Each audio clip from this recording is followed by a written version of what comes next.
आप सबका Alok Singh YouTube channel पे स्वागत है। जैसा कि आप जानते हैं कि पिछली वीडियो में हमने कोशिका के विषय में कुछ बताया था। सूक्ष्मदर्शी से देखने पर जीवों तथा पादप में जो कोशिका की रचना होती है वो भिन्न भिन्न दिखाई पड़ती है। आइए अब हम पादप कोशिका व जंत कोशिका का चित्र देखते हैं। अब इसमें जितने अंग होते हैं जंत कोशिका में या पादप कोशिका में, तो ये जितने पादप कोशिका के अंग हैं इन सभी अंगों के विषय में सबके बारे में हम डिटेल बताएंगे। आइए अब हम देखते हैं कि जंत कोशिका और पादप कोशिका में क्या क्या डिफरेंस है, क्या अंतर है, ये सारी चीज़ हम यहाँ पे बताएंगे। यहाँ पे हम देख रहे हैं कि पादप कोशिका और जंत कोशिका में क्या क्या अंतर है। ये नंबर वाइज अंतर है, हम बता रहे हैं। इसमें पहला जो है सेलुलोज की जो बनी कोशिका भित्त इसमें पाई जाती है पादप कोशिका में। जंत कोशिका में कोशिका भित्त नहीं पाई जाती है। दूसरा अंतर है कि जंत कोशिका में लवक नहीं पाया जाता, बल्कि पादप कोशिका में लवक पाए जाते हैं। ये इसका दूसरा अंतर है।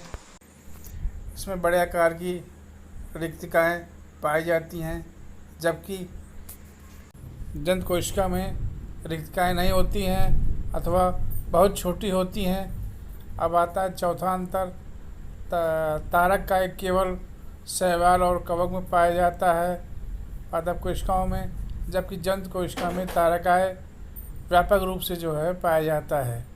ये चौथा अंतर था। अब आता है पांचवें अंतर में। अब आता है कोशिका विभाजन के समय कोशिका के मध्य में एक पट्टिका बनती है जो अंदर से बाहर की ओर जब बढ़ती है।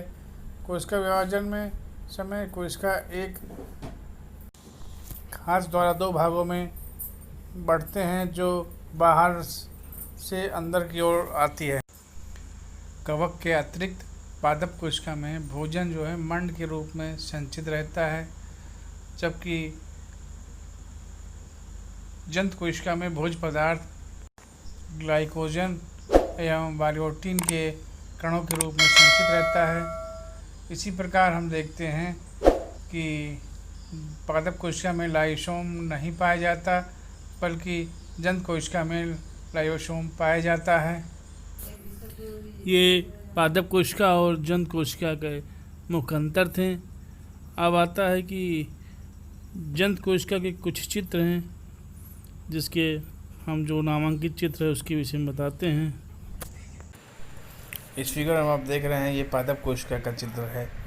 इसमें बाहर ये जो आवरण है उसमें कुछ ये देखिए कोशिका भित्त है और उसी के जस्ट बगल वाय कोशिका दिया है और अंदर की तरफ देखिए माइट्रोकांड्रिया दिया है।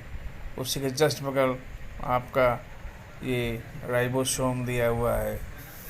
तो ये सब इसके पार्ट हैं जिसको हम अगले वीडियो में बताएंगे। आज हम केवल इसके कितने कितने पार्ट कहाँ क्या हैं उसको बताएंगे। राइबोसोम के जस्ट बगल हरित लवक है जिसे क्लोरोप्लास्ट भी बोलते हैं और उसी के बगल कोशिका द्रव भी है।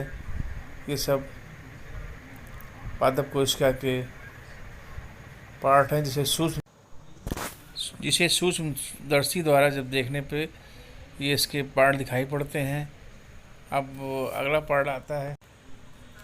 अब यहाँ हम देख रहे हैं कोशिका भित्त के जस्ट बगल वाह कोशिका पाई जाती है और थोड़ा ऊपर जाने पे देखिए यहाँ प्लाज्मा झिल्ली भी है। उसके ऊपर अंदर की तरफ जो देखिए केंद्रीय झिल्ली पाई जा रही है।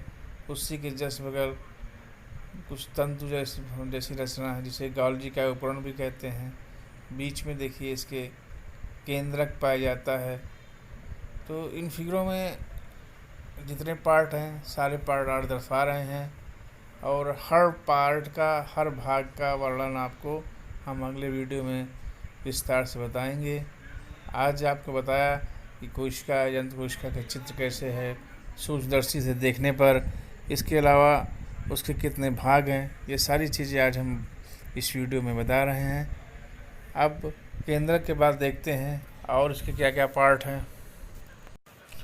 अब केंद्रक के बगल देख रहे हैं, हरित लवक है, क्योंकि पत्तियों का जो रंग हरा दिखाई देता है इसी के कारण होता है।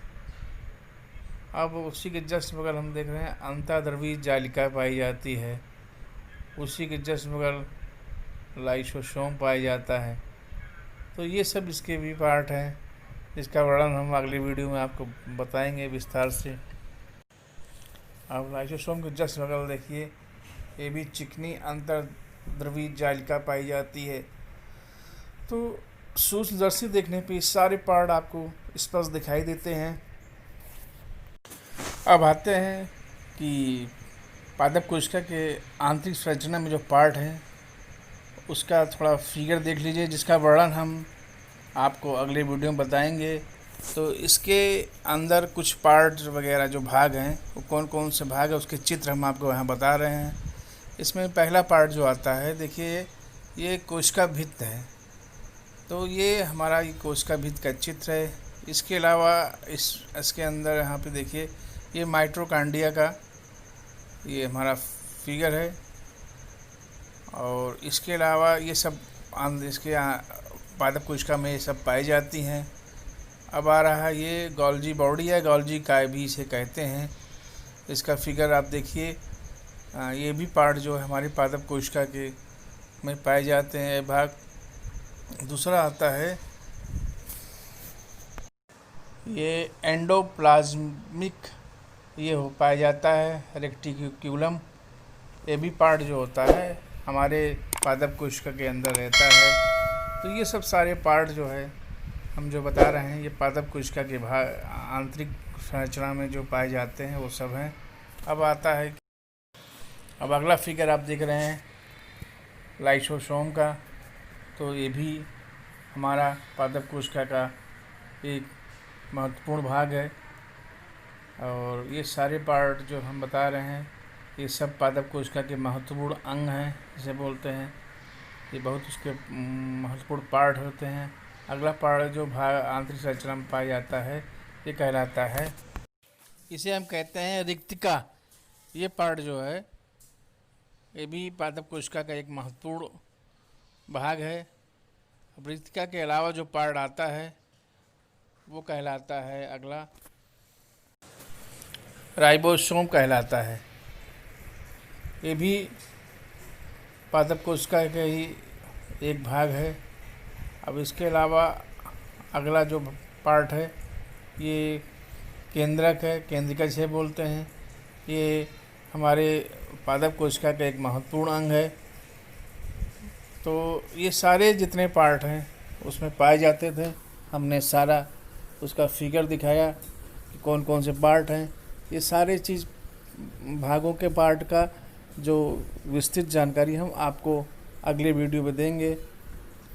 यदि हमारा वीडियो पसंद आए तो लाइक, सब्सक्राइब और अन्य ग्रुप पे शेयर करें।